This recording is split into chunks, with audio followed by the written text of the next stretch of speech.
ಸ್ನೇಹಿತರೆ ಎಲ್ಲರಿಗೂ ನಮಸ್ಕಾರ. ರೇಷನ್ ಕಾರ್ಡ್ಗೆ ತಿದ್ದುಪಡಿ ಇರ್ಬೋದು, ಹೊಸ ರೇಷನ್ ಕಾರ್ಡ್ಗೆ ಅರ್ಜಿ ಹಾಕ್ಲಿಕ್ಕೆ ಇರ್ಬೋದು, ಯಾರೆಲ್ಲ ಕಾಯ್ತಾ ಇದ್ದೀರೋ ಇನ್ನು ಮುಂದೆ ಮೇ 1ರಿಂದ ಈ ದಾಖಲಾತಿ ಅನ್ನೋದು ಕಂಪಲ್ಸರಿ ಮಾಡಿದ್ದಾರೆ ಸರ್ಕಾರದಿಂದ. ಯಾವ ದಾಖಲಾತಿ ಬೇಕು ನಿಮ್ಮ ಹೊಸ ರೇಷನ್ ಕಾರ್ಡ್ಗೆ ತಿದ್ದುಪಡಿಗೆ ಅರ್ಜಿ ಹಾಕಬೇಕಂದ್ರೆ ಕಂಪ್ಲೀಟ್ ಆಗಿ ಈ ವಿಡಿಯೋದಲ್ಲಿ ತಿಳಿಸ್ಕೊಟ್ಟಿದ್ದೀನಿ. ಯಾರು ವಿಡಿಯೋನ ಸ್ಕಿಪ್ ಮಾಡದೆ ಯೂಸ್ಫುಲ್ ಮಾಡ್ಕೊಳ್ಳಿ ಸ್ನೇಹಿತರೆ.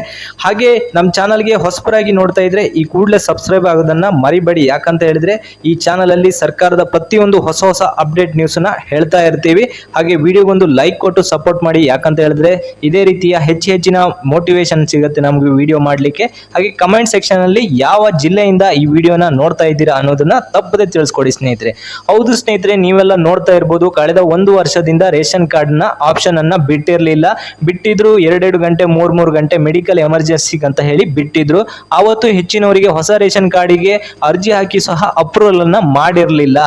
ಹಾಗಾದ್ರೆ ಈಗ ಒಂದು ಮೇ 1ನೇ ತಾರೀಕಿಂದ ಒಂದು ಹೊಸ ಮಾನದಂಡವನ್ನ ತಂದಿದೆ. ಏನಂತ ಹೇಳಿ ಕಂಪ್ಲೀಟ್ ಆಗಿ ವಿಡಿಯೋದಲ್ಲಿ ತಿಳಿಸ್ತೀನಿ.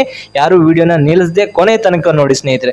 ಹೌದು ಸ್ನೇಹಿತರೆ, ನೀವೆಲ್ಲ ನೋಡಿರ್ಬೋದು, ರಾಜ್ಯ ಸರ್ಕಾರ ವಿಧಾನಸಭಾ ಅಧಿವೇಶನದಲ್ಲಿ ಒಂದು ಮಾಹಿತಿಯನ್ನ ಹೊರಗಾಕಿತ್ತು ಈ ಹಿಂದೆ. ಏಪ್ರಿಲ್ 1ನೇ ತಾರೀಕಿಗೆ ಯಾರಿಗೆಲ್ಲ ಇನ್ನು ಹೊಸ ಅರ್ಜಿಯನ್ನ ಹಾಕ್ಲಿಕ್ಕೆ ಅವಕಾಶ ಮಾಡಿ ಕೊಡ್ತೀವಿ ಅನ್ನೋದನ್ನ ಸ್ಪಷ್ಟವಾಗಿ ತಿಳಿಸಿತ್ತು. ಆದ್ರೆ ಅದು ಮಧ್ಯದಲ್ಲಿ ಲೋಕಸಭೆ ಎಲೆಕ್ಷನ್ ಘೋಷಣೆ ಆಗಿರುವ ಕಾರಣದಿಂದ ಈ ಒಂದು ಹೊಸ ರೇಷನ್ ಕಾರ್ಡ್ ಅನ್ನೋದನ್ನ ಬಂದ್ ಮಾಡಿತ್ತು ಮಧ್ಯದಲ್ಲಿ. ಈಗ 1 ತಿಂಗಳು ಹತ್ರ ಆಗಿದೆ, ಮೇ ತಿಂಗಳು ಸ್ಟಾರ್ಟ್ ಆಗ್ತಾ ಇದೆ.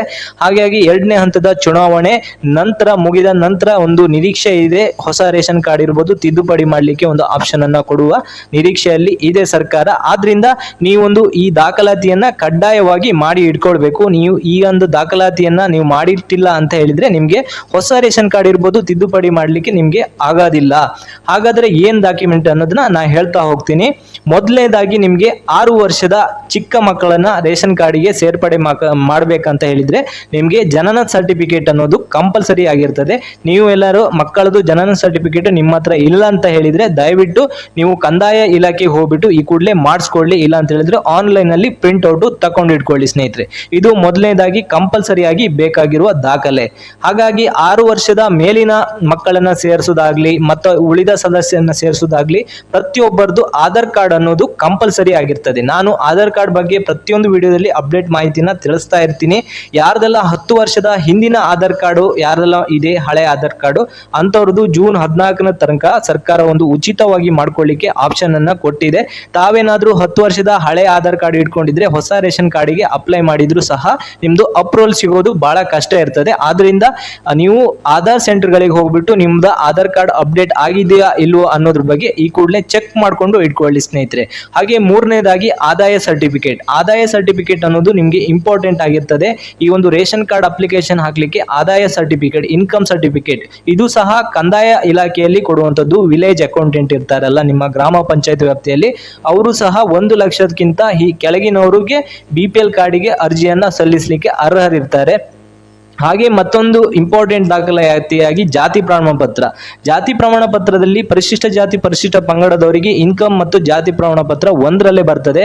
ಬೇರೆ ಉಳಿದ ಜಾತಿಯವರಿಗೆ 2 ಜಾತಿ ಪ್ರಮಾಣ ಪತ್ರ ಮತ್ತೆ ಆದಾಯ ಪ್ರಮಾಣ ಪತ್ರ ಸಪರೇಟ್ ಆಗಿ ಸಿಗತ್ತೆ. ಈ ಒಂದು ಇಂಪಾರ್ಟೆಂಟ್ 4-5 ಡಾಕ್ಯುಮೆಂಟ್ ಅನ್ನೋದು ನೀವು ಇಂಪಾರ್ಟೆಂಟ್ ಆಗಿ ಮಾಡಿಸ್ಕೊಂಡಿಡಿ. ಯಾಕಂತ ಹೇಳಿದ್ರೆ ಮತ್ತೊಂದು ಮೂಲ ದಾಖಲೆ ಅಂತ ಹೇಳಿದ್ರೆ ಆಧಾರ್ ಕಾರ್ಡ್ಗೆ ಒಂದು ಮೊಬೈಲ್ ನಂಬರ್ ಲಿಂಕ್ ಆಗಿರ್ಬೇಕು. ಯಾಕಂತ ಹೇಳಿದ್ರೆ ನೀವು ಸೈಬರ್ ಸೆಂಟರ್ ಅಲ್ಲಿ ಬಾಪೂಜಿ ಸೇವಾ ಕೇಂದ್ರದಲ್ಲಿ ಒಂದು ಅಪ್ಲಿಕೇಶನ್ ಹಾಕುವಾಗ ನಿಮ್ಗೆ OTP ಬರುತ್ತೆ. ಆ ಒಂದು OTP ಅನ್ನ ನೀವು ಕಂಪಲ್ಸರಿ ಆಗಿ ಹೇಳ್ಬೇಕಾಗತ್ತೆ. ಇಲ್ಲ ಅಂತ ಹೇಳಿದ್ರೆ ನಿಮ್ಗೆ ಆಕ್ಟಿವ್ ಮಾಡ್ಲಿಕ್ಕೆ ಆಗೋದಿಲ್ಲ. ಆಧಾರ್ ಕಾರ್ಡ್ ಅಲ್ಲಿ ಮೊಬೈಲ್ ನಂಬರ್ ಎಂಟ್ರಿ ಇದೆಯಾ ಅನ್ನೋದನ್ನ ಚೆಕ್ ಮಾಡ್ಕೊಳ್ಳಿ ಸ್ನೇಹಿತರೆ. ಮತ್ತೆ ನೀವು ಹೊಸ ವಿವಾಹ ಆಗಿದ್ರು ಸಹ ರೇಷನ್ ಕಾರ್ಡ್ ಅನ್ನ ಹೊಸದಾಗಿ ಪಡ್ಕೊಳ್ಬಹುದು.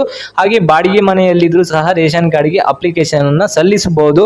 ಹಾಗೆ ವಿವಿಧ ಸರ್ಕಾರದ ಇಲಾಖೆಯನ್ನ ನೀವು ಇರ್ಬೋದು ನೋಡ್ತಾ ಇರ್ಬೋದು, ಗೃಹಲಕ್ಷ್ಮಿ ಅನ್ನಭಾಗ್ಯ ಇರ್ಬೋದು, ಸರ್ಕಾರದ ಪ್ರತಿಯೊಂದು ಗ್ರಾಮ ಪಂಚಾಯತಿಯಿಂದ ಮನೆ ಯೋಜನೆ ಇರ್ಬೋದು, ಪ್ರತಿಯೊಂದು ಯೋಜನೆಯಡಿ ಈಗ ರೇಷನ್ ಕಾರ್ಡ್ ಇದ್ರೆ ಮಾತ್ರ ಸವಲತ್ತನ್ನ ತಗೊಳ್ಳಿಕ್ಕಾಗತ್ತೆ. ನಾವೊಂದು ಹೇಳಿರುವಂತಹ ದಾಖಲಾತಿಯನ್ನ ಸಿದ್ಧ ಮಾಡಿ ಇಟ್ಕೊಳ್ಳಿ. ಯಾಕಂತ ಹೇಳಿದ್ರೆ ಇನ್ನು ಹೊಸ ಆಪ್ಷನ್ ಅನ್ನ ಕೊಟ್ಟಿದ್ರು ಕೂಡಲೇ ನಿಮ್ಗೆ ಈ ತರಾತುರಿಯಲ್ಲಿ ನಿಮ್ಗೆ ಈ ದಾಖಲೆಯನ್ನ ರೆಡಿ ಮಾಡ್ಕೊಳ್ಳಿಕ್ಕೆ ಆಗೋದಿಲ್ಲ. ಇದು ನಿರ್ದಿಷ್ಟ ಕಾಲಾವಧಿಯಲ್ಲಿ ಆಗುವಂತ ಕೆಲಸಗಳು ಇವೆಲ್ಲ. ಮುಂಚೆ ನೋಡ್ತಿರಬಹುದು, ನಿಮಗೆ ರೇಷನ್ ಕಾರ್ಡಿಗೆ 3ರಿಂದ 4 ದಿನ ಕಾಲಾವಕಾಶ ಕೊಡ್ತಾರೆ. ಕೆಲವೊಂದು 1 ವಾರ ಕೊಡ್ತಾರೆ, ಕೆಲವರಿಗೆ 1 ತಿಂಗಳು ಕೊಡ್ತಾರೆ. ಎಷ್ಟು ದಿನ ಕೊಡ್ತಾರೆ ಅನ್ನೋದು ಯಾರಿಗೂ ಗೊತ್ತಿಲ್ಲ. ಇನ್ನು ಸರ್ಕಾರ ಅಧಿಕೃತವಾಗಿ ಮಾಹಿತಿ ಹೊರಗೆ ಹಾಕಿಲ್ಲ. ದಯವಿಟ್ಟು ಇದೇ ಚಾನಲ್ ಅಲ್ಲಿ ನಿಮಗೆ ಹೊಸ ರೇಷನ್ ಕಾರ್ಡ್ ಬಂದಾಗ ಆಪ್ಷನ್ ಅನ್ನ ನಿಮಗೆ 2 ಡೇಸ್ ಬ್ಯಾಕ್ ಹಿಂದೆಗಡೆ ನಾನು ಅಡ್ವಾನ್ಸ್ ಆಗಿ ವಿಡಿಯೋ ಮಾಡಿ ಹೇಳಿರ್ತೀನಿ ನಿಮಗೆ. ಹೊಸಬರಾಗಿ ನೋಡ್ತಾ ಇದ್ರೆ ಈ ಕೂಡಲೇ ಸಬ್ಸ್ಕ್ರೈಬ್ ಆಗೋದನ್ನ ಮರಿಬೇಡಿ. ಯಾಕಂತ ಹೇಳಿದ್ರೆ ಇದೇ ಚಾನಲ್ ಅಲ್ಲಿ ಹೊಸ ಹೊಸ ಸರ್ಕಾರದ ಮಾಹಿತಿ ಬರ್ತಾ ಇರ್ತದೆ ಸ್ನೇಹಿತರೆ. ಈ ವಿಡಿಯೋನ ಎಲ್ಲರಿಗೂ, ನಿಮ್ಮ ಸಂಬಂಧಿಕರು ಇರ್ಬೋದು, ಸ್ನೇಹಿತರಿಗೆ ಎಲ್ಲರಿಗೂ ಶೇರ್ ಮಾಡಿ. ಹಾಗೆ ಮುಂದಿನ ವಿಡಿಯೋದಲ್ಲಿ ಸಿಗ್ತೀನಿ. ಎಲ್ಲರಿಗೂ